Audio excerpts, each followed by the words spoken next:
పెద్ద ఆవిడ కాలం అయిపోయింది. ఆమె అంత్యక్రియలకు వీకోట, యాదమరై నుంచి బంగారుపల్లి నుంచి కొందరు వచ్చారు. పాడె మోసే టైంలో పక్కన ఉన్నటువంటి టపాసుల సంచిలోకి మెనుగులు పడి అవన్నీ ఒక్కసారిగా పేలిపోవడం వల్ల దాదాపుగా 10 మంది దాకా గాయపడ్డారు. 5 మందికి సివియర్గా గాయాలైంది. వాళ్ళని ఈరోజు మనం హాస్పిటల్కి తీసుకొచ్చాము. మీరు లోపల చూడండి. ఒక అతనికి మటుకు చాలా సివియర్గా అయింది. బాడీ మొత్తం బ్యాక్, కాళ్ళు, చేతులంతా కూడా చాలా కాలిపోయింది. గవర్నమెంట్ వారు వీళ్ళ పరిస్థితి చూసి అందరూ కూడా పేదవాళ్ళే, వాళ్ళకి ఏదైనా ఆర్థిక సహాయం చేస్తే ఎంతో మేలు. Okay, thank you. మా దండపల్లిలో ఈరోజు ఒకరు పెద్ద ఆవిడ కాలం అయిపోయినారు. వాళ్ళ అంత్యక్రియలకి ఎక్కడో బంధువులంతా వచ్చినారు. వచ్చినప్పుడు ఈ బాణ సంచారం కాలుస్తుండగా అవి మినగల్లో పడి ఒక తావుగా పెట్టిన సంచికి పడి మొత్తం అంటుకొని చల్లా చెదరైపోయి జనాలకంతా గాయాలయ్యి ఇక్కడ హాస్పిటల్కి వచ్చి చికిత్స పొందడం జరిగింది.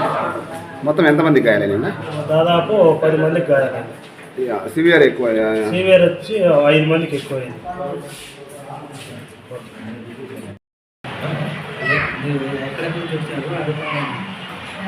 వీకోట చిత్తూరులో తీసుకున్నాము. నువ్వు ఉండాలంటే వెళ్దాము.